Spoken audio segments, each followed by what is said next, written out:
ಬಲವಂತದ ಭೂಸ್ವಾಧೀನ ಅಲ್ಲ, ಆದರೆ ಬಿಡದಿ ಯೋಜನೆ ನಿಲ್ಲಲ್ಲ. ಎಚ್.ಡಿ. ದೇವೇಗೌಡರ ಬೆದರಿಕೆಗೆ ಸಿಎಂ ಕೌಂಟರ್ ಪ್ಲಾನ್. ಬಿಡದಿ ಸಮೀಪ ಗ್ರೇಟರ್ ಬೆಂಗಳೂರು ಇಂಟಿಗ್ರೇಟೆಡ್ ಟೌನ್ಶಿಪ್ ನಿರ್ಮಾಣ ಯೋಜನೆಗೆ ಭೂಮಿ ನೀಡಲು ಒಪ್ಪದಂತ ರೈತರನ್ನ ಮುಂದಿಟ್ಟುಕೊಂಡು ಪ್ರಧಾನಿ ದೇವೇಗೌಡರು ಒಂದು ಹೂಡಿದ ಸತ್ಯಾಗ್ರಹದ ಬೆದರಿಕೆಗೆ ಮುಖ್ಯಮಂತ್ರಿಯವರು ಡಿ.ಕೆ. ಶಿವಕುಮಾರ್ ಪ್ರಬಲ ಪ್ರತಿತಂತ್ರ ಪ್ರಯೋಗಿಸಿದ್ದಾರೆ. ಯೋಜನೆಗೆ ಭೂಮಿ ಕೊಡಲು ಒಂದು ಒಪ್ಪದಂತ ರೈತರನ್ನ ಸರ್ಕಾರ ಬಲವಂತ ಮಾಡುವುದಿಲ್ಲ. ಒಪ್ಪದವರು ತಮ್ಮ ಜಮೀನಿನಲ್ಲಿ ಕೃಷಿ ಚಟುವಟಿಕೆ ಮುಂದುವರಿಸಬಹುದು, ಆದರೆ ಯಾವುದೇ ಕಾರಣಕ್ಕೂ ಕೂಡ ಟೌನ್ಶಿಪ್ ಯೋಜನೆ ಕೈಬಿಡುವ ಪ್ರಶ್ನೆಯೇ ಇಲ್ಲ ಅಂತ ಘೋಷಣೆಯನ್ನ ಮಾಡಿದ್ದಾರೆ. ಬಿಡದಿ ಟೌನ್ಶಿಪ್ ವಿವಾದ ತಾರಕಕ್ಕೇರಿರುವ ಬೆನ್ನಲ್ಲೇ ಯೋಜನಾ ಪ್ರದೇಶದ 4 ಗ್ರಾಮಗಳಲ್ಲಿ 2ನೇ ಹಂತದ ಭೂಸ್ವಾಧೀನಕ್ಕೆ ಸರ್ಕಾರ ಬುಧವಾರ ಅಂತಿಮ ಅಧಿಸೂಚನೆಯನ್ನು ಹೊರಡಿಸಿದೆ. 4 ಹಳ್ಳಿಗಳ ಒಟ್ಟು 4,940 ಎಕರೆ ಜಮೀನನ್ನ ಒಂದು ಯೋಜನೆಗಾಗಿ ಭೂಮಿ ಸ್ವಾಧೀನಪಡಿಸಿಕೊಳ್ಳಲು ಅಧಿಕೃತ ಆದೇಶ ಹೊರಡಿಸಿದೆ. ಹೊಸೂರಿನ 2,390 ಎಕರೆ 12 ಗುಂಟೆ ಮತ್ತು ಕೆಜಿ ಗೊಲ್ಲಾರಪಾಳ್ಯದ ಒಟ್ಟು 315 ಎಕರೆ 36 ಗುಂಟೆ, ಬನ್ನಿಗಿರಿ ಗ್ರಾಮದ 775 ಎಕರೆ 8 ಗುಂಟೆ, ಅರಳಾಳು ಸಂದ್ರದ 1,460 ಎಕರೆ 21 ಗುಂಟೆ ಜಮೀನನ್ನ ಭೂ ಸ್ವಾಧೀನಕ್ಕೆ ಒಳಪಟ್ಟಿದೆ ಅಂತ ಆದೇಶದಲ್ಲಿ ತಿಳಿಸಲಾಗಿದೆ. ರೈತರ ಅಹವಾಲುಗಳು ಆಲಿಕೆಗೆ ಹೈಲೆವೆಲ್ ಸಮಿತಿ ರಚನೆಯನ್ನ ಮಾಡಿದೆ ಅಂತ ಹೇಳಿದ್ರು. ಭೂಮಿ ಕಳೆದುಕೊಳ್ಳುವಂತಹ ರೈತರ ಅಹವಾಲು, ಅಸಮಾಧಾನ ಮತ್ತು ಅಭಿಪ್ರಾಯಗಳನ್ನು ಆಲಿಸಲು ಸರ್ಕಾರ ಮಹತ್ವದ ತೀರ್ಮಾನವನ್ನು ಕೈಗೊಂಡಿದೆ. ಯೋಜನೆಯಿಂದ ಉಂಟಾಗಬಹುದಾದ ತಾಂತ್ರಿಕ ಮತ್ತು ಕಾನೂನಾತ್ಮಕ ಸಮಸ್ಯೆಗಳಿಗೆ ಸೂಕ್ತ ಪರಿಹಾರ ಕಂಡುಕೊಳ್ಳುವ ನಿಟ್ಟಿನಲ್ಲಿ ಜನಪ್ರತಿನಿಧಿಗಳು ಅಥವಾ ನ್ಯಾಯಾಧೀಶರನ್ನ ಒಳಗೊಂಡಂತ ಉನ್ನತ ಮಟ್ಟದ ಸಮಿತಿಯನ್ನ ರಚಿಸಲಾಗುವುದು ಅಂತ ಸಿಎಂ ಡಿ.ಕೆ. ಶಿವಕುಮಾರ್ ಅವರು ಪ್ರಕಟಿಸಿದ್ದಾರೆ. ಮಾಧ್ಯಮ ಸ್ನೇಹಿತರೆ, ನನ್ನ ಸಹೋದ್ಯೋಗಿಗಳಂತ ಎಂ.ಬಿ. ಪಾಟೀಲ್ ರವರೇ, ನಮ್ಮ ಬಿಡದಿಗೆ ಸೇರಿದಂಥ ಶಾಸಕರು, ಮಾಗಡಿ ಶಾಸಕರಾದಂಥ ಬಾಲಕೃಷ್ಣರವರೇ, ನನ್ನ ನೂತನವಾಗಿ ರಾಜಕೀಯ ಸಲಹೆಗಾರರಂಥ ಮತ್ತು ಸಂಸತ್ ಸದಸ್ಯರಾದಂಥ ಜಿ.ಸಿ. ಚಂದ್ರಶೇಖರ್ ಅವರೇ, ಮಾನೆಯವರಿದ್ದಾರೆ, ಗೌಡರಿದ್ದಾರೆ, ರಾಜೇಗೌಡರು, ಎಲ್ಲ ನನ್ನ ಮಾಧ್ಯಮ ಸ್ನೇಹಿತರುಗಳು ಮತ್ತು ಕೆಲವೆಲ್ಲ ಅಧಿಕಾರಿಗಳು ಕೂಡ ಇದ್ದಾರೆ.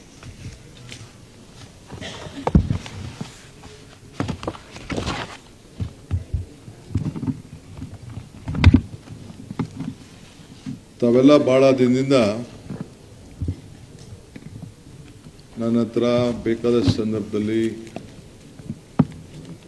ಮೈಕ್ ಕೆಳಗೆ ಇಡ್ತಿದ್ರಿ, ಪ್ರಶ್ನೆಗಳನ್ನು ಕೇಳ್ತಾ ಇದ್ರಿ.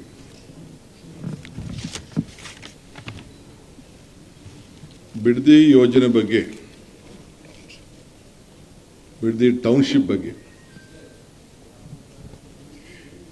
ಗೌರವಾನ್ವಿತ ಈ ದೇಶದ ಮಾಜಿ ಪ್ರಧಾನಮಂತ್ರಿಗಳು ನನಗೆ ಪತ್ರವನ್ನು ಬರೆದಿದ್ದಾರೆ. ಅವರಿಗೆ ಉತ್ತರವನ್ನು ಕೂಡ ನಾನು ಕೊಡ್ತಾ ಇದ್ದೇನೆ. ಅವರ ಮನವಿ ಕೂಡ ನಾನು ಸಂಪೂರ್ಣವಾಗಿ ನೋಡಿದ್ದೇನೆ.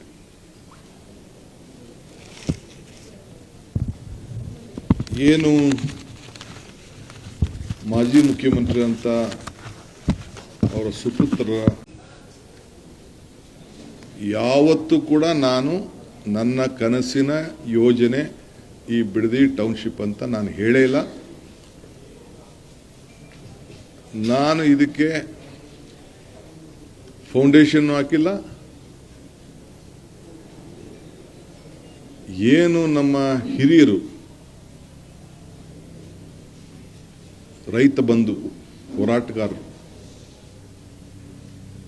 ಅವರು ಏನು ಈ ರಾಜ್ಯಕ್ಕೆ ಮಾರ್ಗದರ್ಶನ ಕೊಟ್ಟರು, ಆ ಮಾರ್ಗದರ್ಶನದಲ್ಲಿ ಮುನ್ನುಡಿ ಬರೆಯುವಂಥ ಕೆಲಸ ಮಾತ್ರ ನಾನು ಮಾಡ್ತಾ ಇದ್ದೇನೆ.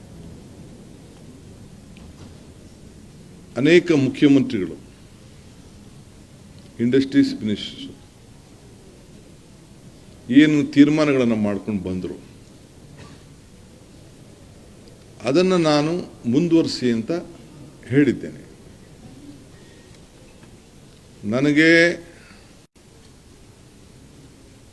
ನಾನೊಬ್ಬ ರೈತನ ಮಗ.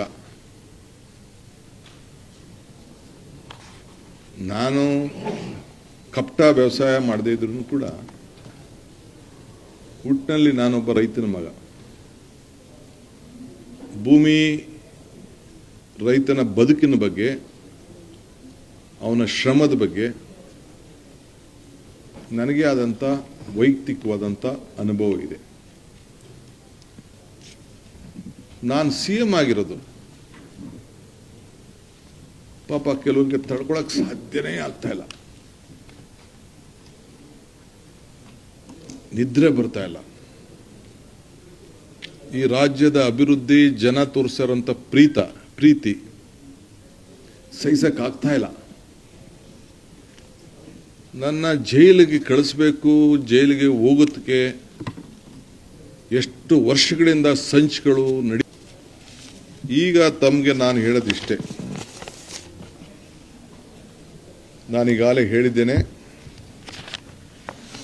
ಇದು ನನ್ನ ಕನಸಿನ ಯೋಜನೆ ಅಲ್ಲ, ನನ್ನ ಯೋಜನೆ ಅಲ್ಲ. ಇದು ನನ್ನ ಯೋಜನೆ ಅವಶ್ಯಕತೆಯೂ ಇಲ್ಲ, ನಂದು ಅನ್ಸ್ಕೊಳ್ಳೋಕೆ ಅವಶ್ಯಕತೆಯೂ ಇಲ್ಲ. ನಾನಿದಕ್ಕೆ ಪಿತಾಮಹ ಆಗ್ಲಿಕ್ಕೂ ಇಷ್ಟ ಇಲ್ಲ. ಬೆಂಗಳೂರು ಸುತ್ತಮುತ್ತಲು ಸಾವಿರಾರು ಎಕರೆ ಇವತ್ತು ಅಕ್ವಿಷನ್ ಆಗಿದೆ, ಹಾಸನದಲ್ಲಾಗಿದೆ, ಇವತ್ತು ಕೃಷ್ಣಾ ಯೋಜನೆ ಆಲ್ಮಟ್ಟಿಲಾಗಿದೆ, ನಮ್ಮ ಆರುಬಲೆಲಾಗಿದೆ. ಆ ಎಲ್ಲ ಕಡೆ ಯೋಜನೆಗಳನ್ನು ಅಕ್ವಿಷನ್ನು, ಲ್ಯಾಂಡ್ ಅಕ್ವಿಷನ್ನು ಎಲ್ಲ ಕೂಡ ಆಗಿದೆ. ಏರ್ಪೋರ್ಟ್, ನಾನೇ ಮಂತ್ರಿ ಆಗಿದ್ದಾಗ ಏರ್ಪೋರ್ಟ್ಗೆ ಲ್ಯಾಂಡ್ ಅಕ್ವಿಷನ್ನು ನಾನೇ ಡಿಸ್ಟ್ರಿಕ್ಟ್ ಮಿನಿಸ್ಟರ್. ಬರೀ 6 ಲಕ್ಷ ರೂಪಾಯಿಗೆ ಅವತ್ತು ರೈತರನ್ನ ಕರೆಸಿ ಮಾತಾಡಿ ತೀರ್ಮಾನ ಮಾಡಿದೆ. ಮುನ್ನರಸಿಂಹ MLA ಅವರು, ಬಚ್ಚೇಗೌಡರು, ನಮ್ಮ ಮಿಲ್ಕ್ ಅಧ್ಯಕ್ಷರಿದ್ರು, ರಾಮಯ್ಯ ಅಂತ ಇದ್ರು, ಎಲ್ಲ ಕೂತ್ಕೊಂಡು ನಾವು ಮಾತಾಡಿ ಒಂದು ತೀರ್ಮಾನ ಮಾಡ್ದು. 4,000 ಎಕರೆಯಲ್ಲಿ 2,000 ಎಕರೆ ಸರ್ಕಾರದ್ದು, 2,500 ಎಕರೆ ರೈತರದು. ಇವತ್ತು ಏನಾಗಿದೆ, ಸುತ್ತಮುತ್ತಲು ಏನಾಗಿದೆ ಅಂತ ನಾನೀಗ ನಿಮಗೆ ಆಲೋಚನೆ ಮಾಡ್ತಿಲ್ಲ. ಕೃಷ್ಣ ಸಾಹೇಬ್ರ ಕಾಲದಲ್ಲಿ ITBT ಯೋಜನೆ, ವೀರಪ್ಪ ಮೊಯ್ಲಿಯವ್ರ ಕಾಲದಲ್ಲಿ ಕೆಲವು ಯೋಜನೆಗಳು, ಎಲೆಕ್ಟ್ರಾನಿಕ್ ಸಿಟಿ, 2 ಲಕ್ಷ, 1.5 ಲಕ್ಷ, 1 ಲಕ್ಷಕ್ಕೆಲ್ಲ ರೈತರು ಜಮೀನನ್ನು ಕಳ್ಕೊಂಡ್ರು. ಇವತ್ತು ಆ ಜಮೀನುಗಳೆಲ್ಲ 23/9/2006 ಮಾನ್ಯ ಗೌರವಾನ್ವಿತ ಮುಖ್ಯಮಂತ್ರಿಗಳ ಅಧ್ಯಕ್ಷತೆಯಲ್ಲಿ, ಆಗ ಯಾರಾಗಿದ್ರು? ಕುಮಾರಸ್ವಾಮಿರ, ನೀವು ಜೊತೆಲಿದ್ರ? ಸಮ್ಮಿಶ್ರ ಸರ್ಕಾರ ನೀವು ಇದ್ರಿ. ಸಮ್ಮಿಶ್ರ ಸರ್ಕಾರ, ಶ್ರೀ ಗೌರವಾನ್ವಿತ ಕುಮಾರಸ್ವಾಮಿ ಅವರಿದ್ದು, ಯಡಿಯೂರಪ್ಪನವರಿದ್ದು, ಅವರ ಜೊತೆಯಲ್ಲಿ ಸರ್ಕಾರ ನಡೀತು. ಅವರ ಅಧ್ಯಕ್ಷತೆಯಲ್ಲಿ ನಡೆದಾಗ 5 ಸಮಗ್ರ ಉಪನಗರಗಳನ್ನು ಅಭಿವೃದ್ಧಿ ಆಗಬೇಕು ಅಂತೇಳಿ, ಅದೇ ಡೇಟ್ ಹೇಳ್ತಾ ಇದ್ದೀನಿ, 23 ಸೇಮ್ ಡೇಟ್. ನಂದಗುಡಿ, ರಾಮನಗರ ತಾಲೂಕು, ಬಿಡದಿ, ಸೋಲೂರು, ಸಾತ್ತೂರು, ಈ ಎಲ್ಲ ಕಡೆ ಒಂದು ಯೋಜನೆ ಆಗಬೇಕು ಅಂತೇಳಿ ಅವರು ತೀರ್ಮಾನವನ್ನು ಮಾಡಿದ್ರು, ಟೌನ್ಶಿಪ್ ಮಾಡಲಿಕ್ಕೆ. ಅಲ್ಲಿಂದ ಸ್ಟಾರ್ಟ್ ಆಯಿತು. ಅದಾದ ಮೇಲೆ 28/6/6 ಇದನ್ನ BMRD ಇಂದ ಪಬ್ಲಿಕ್ ಪ್ರೈವೇಟ್ ಪಾರ್ಟ್ನರ್ಶಿಪ್, PPP, ಸರ್ಕಾರ ಅಲ್ಲ, PPP ಯಾರು ಮಾಡೋದು? ಬಿಸ್ನೆಸ್ ಮೆನ್ ಮಾಡೋದು, ರಿಯಲ್ ಎಸ್ಟೇಟ್ ಡೆವಲಪರ್ಸ್ ಮಾಡೋದು. ಯಾರು ಮುಖ್ಯಮಂತ್ರಿ ಆಗಿದ್ರು? ನನ್ನ ಹೇಳಿ ಅವರು ತೀರ್ಮಾನ ಮಾಡಿದ್ರು. ಶ್ರಮಿಸಿದ ಸರ್ಕಾರ, ಜನತಾದಳ ಮತ್ತು BJPಯವರು. ಅದೇನು ನನಗೆ ಗೊತ್ತಿಲ್ಲ, ಅದು ಈಗ ಬಾಲಣ್ಣ ಹೇಳೋದು 2020 ಅಂತ. ಅದಾದಮೇಲೆ 11/6/2007 ಅಡಿಷನಲ್ ಗ್ರಾಮಗಳು ಹೊಸಗೆ, ಎಲ್ಲಿ ನೆನ್ನೆ ಗಲಾಟೆ ಆಗಿದೆಯಲ್ಲ ಆ ಜಾಗನ ಮರಂಡಳ್ಳಿ, ಮಂಡ್ಲಹಳ್ಳಿ,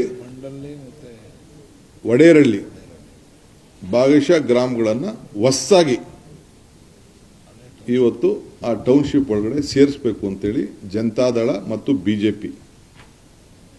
ಆಗ ಗೌರವಾನ್ವಿತ ಅಶೋಕ್ರವರು ಸಚಿವರಾಗಿದ್ದರು, ಸಮ್ಮಿಶ್ರ ಸರ್ಕಾರ ಕೂಡ ಇತ್ತು.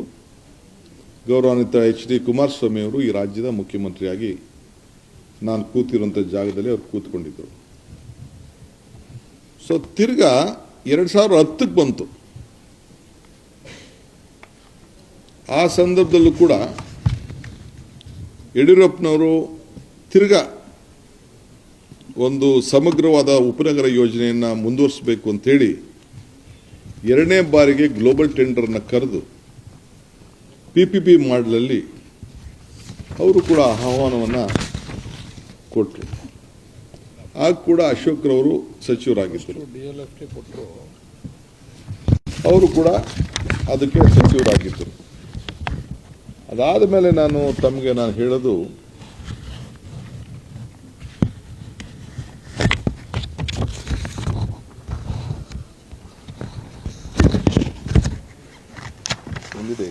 ನೆಕ್ಸ್ಟ್ ಬರ್ತೀನಿ. ಅದಾದಮೇಲೆ 29/11/2006 ಗೌರವಾನ್ವಿತ ಮುಖ್ಯಮಂತ್ರಿಗಳಂತ HD ಕುಮಾರಸ್ವಾಮಿ ಅವರು ಸ್ವಲ್ಪ ಕಣ್ಣು ಮಂಜಾಗ್ಬಿಟ್ಟಿದ್ದಾರೆ.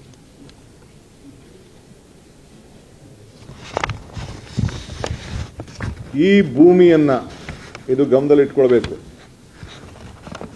ಈ ಎಲ್ಲ ಭೂಮಿಯನ್ನ, ಖಾಸಗಿ ಜಮೀನನ್ನ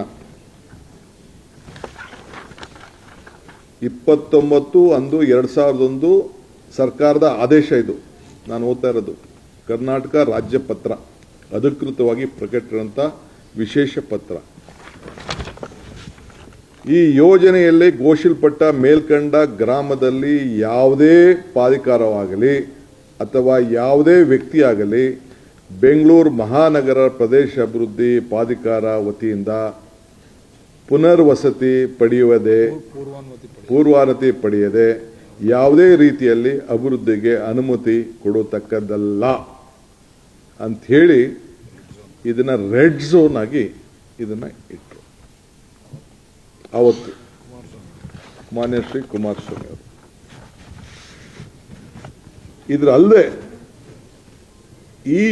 ಈ ಭೂಮಿಗಳಲ್ಲಿ ಗ್ರಾಮ ಠಾಣಾ ಪ್ರದೇಶದಲ್ಲಿ ಕೂಡ ಹಳ್ಳಿಗಳನ್ನು ಕೂಡ ವಸತಿ ವಾಣಿಜ್ಯ ಆಸ್ತಿಗಳನ್ನು ಕೂಡ ನಗದು ನೀಡುವ ಪರಿಹಾರ ಕೂಡ ಘೋಷಣೆ ಮಾಡಿ ಆ ಹಳ್ಳಿಗಳ ಮನೆಗಳನ್ನು ಕೂಡ ಯಾರು ಬದುಕನ್ನ ಕಟ್ಟಿಕೊಂಡಿದ್ದಾರೆ, ಯಾರೋ ತಲೆತಾಲೆಯಿಂದ ಅಲ್ಲಿದ್ದಾರೆ, ಆ ಮನೆಗಳನ್ನ ಸೇರಿ ಅವ್ರನ್ನ ಒಕ್ಕಲೆಬ್ಬಿಸಲಿಕ್ಕೆ ಆದೇಶವನ್ನು ಹೊರಡಿಸಿದ್ರು.